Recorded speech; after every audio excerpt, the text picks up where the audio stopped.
Hi, everybody. I'm here today to talk to you about World Mental Health Day. So it's October 10th. It is World Mental Health Day.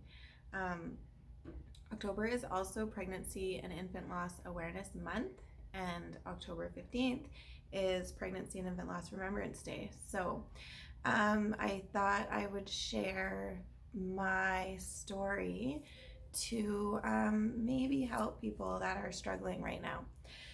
So in 2010, on April 27th, I was very pregnant. I was 37 and a half weeks pregnant. So for those people that don't keep track of the weeks, a pregnancy generally is 40 weeks. So it's 2.5 weeks away from my due date. And I realized in the morning that I wasn't feeling the baby move. So we went to the hospital, um, and they did an ultrasound, and they determined that our daughter was no longer living. She had no heartbeat. There's no heartbeat. That's what they said. Um, they also said, sorry, there's nothing we can do. So it's not. It was, I didn't know anything about stillbirth. I didn't know that this was really a thing that could happen. So my entire world just crumbled out from under me in that moment with those sentences. Um, and it was not easy. So we went home. We had to tell our son what was happening. He was 4, so this was that was the hardest conversation of my life. I will remember it forever, and I very rarely talk about it because it is really difficult. So we went back the next day to the hospital in the pretty early morning. So on April 28th, 2010, I was induced. I was in the hospital all day and all night, and then on April 29th, 2010, my daughter Alexandra was born, and she had a knot in her umbilical cord, and so that's what happened. We were able to find out right away. Most families don't find out just when their baby is stillborn, so we were told that we were lucky. So yeah, but we there's a lot of stuff that happens when you deliver a stillborn baby, and I'm not going to get into it because it's a lot and it's a conversation probably for another day. But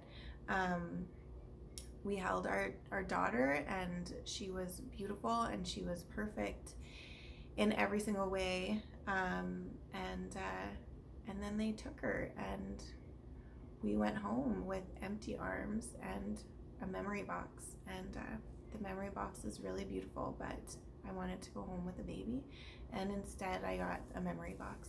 So the following years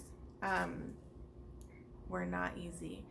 The following days after, I was kind of in a fog, but as the time went on, the fog didn't really lift.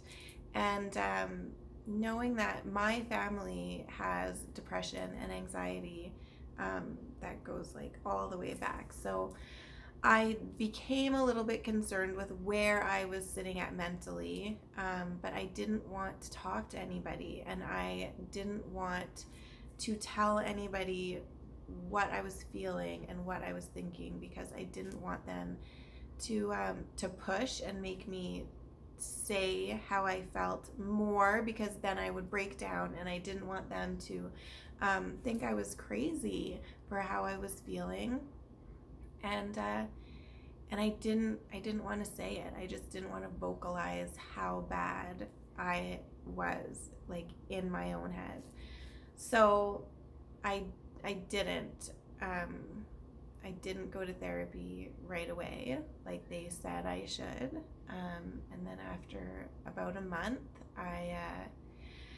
I went to the doctor, and they told me I had postpartum anxiety. I was experiencing symptoms of PTSD. I was depressed. Um, it felt to me like a litany of things, like they were just throwing words at me, and I was like, no, mm-mm. Um, but I went home and sat with it and determined that, yeah, I was in a really, really bad spot. And so I made the appointment. The Pregnancy and Infant Loss program in my city is amazing, and they have free short-term grief therapy. So I called and I went. I made the appointment. I thought about canceling, and but I didn't, and I went. And the therapist, um, she took down all of the initial information from me, and I made it through mostly without crying. And then she asked me a question about my daughter, and I answered it with my safe answer, and then she just looked at me, and I just completely broke down. Um, and I went to therapy, I think like once a week for months, maybe more. And then it sort of turned to twice a week, or like twice a month, 3 times a month, and then just kind of less and less until I was in a better place. But before I went, before I finally decided, I was really not functioning. I remember going to an event and I couldn't even look at anybody. I couldn't speak to anybody. I just remember like playing with my hands, and like it was so bad. I was like, it was almost painful to be like out of my house. It was just awful.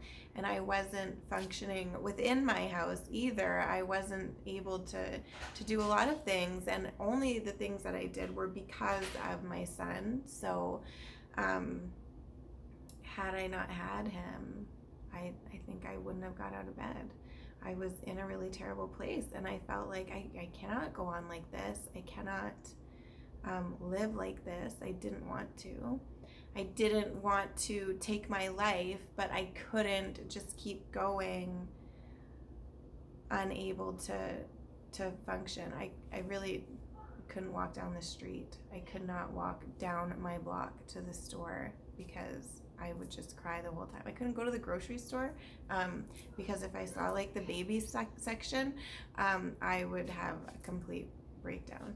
So I was in the worst place in my life, and I made the choice to reach out and get help, and it changed my whole life because that therapist is my friend to this day, and she's amazing, and I love her, and she showed me how to cope with what I was feeling and how to deal with it and how to get through that with the warrior mentality that I needed and didn't have in those moments. And so I'm a big advocate for therapy, and I think if you're struggling, you need to talk to somebody. And I think if you're having a hard time, you don't look crazy if you ask for help. If you have depression or anxiety or PTSD or any mental health issues, anything, you don't look crazy asking for help. You're not gonna go into the therapist's office or your doctor's office and they're gonna just write you off and like send you away. Getting help is the most important thing that you can do, and I hope that if anybody is struggling and they watch this, you can reach out to me. You can send me a message anytime. I will respond. I will do whatever I can to help you. So, but talk to your doctor, talk to a therapist, get that therapy. It is amazing. It everybody needs it. So, that's my story about my my mental health struggles, and my anxiety persists. I have anxiety. I have always had anxiety. It's who I am, and it took me a lot of years to learn how to function properly with my anxious thoughts, and how to differentiate between like what is an anxious thought and what is like a normal thought. So yeah, it everybody struggles at some point, and if you're struggling, you need to reach out for help, and yeah, that's it. And so hopefully this story can help somebody, and I made it through without crying, so there's that. But yeah, I'll be back tomorrow to talk about something else. Okay, thanks guys, bye.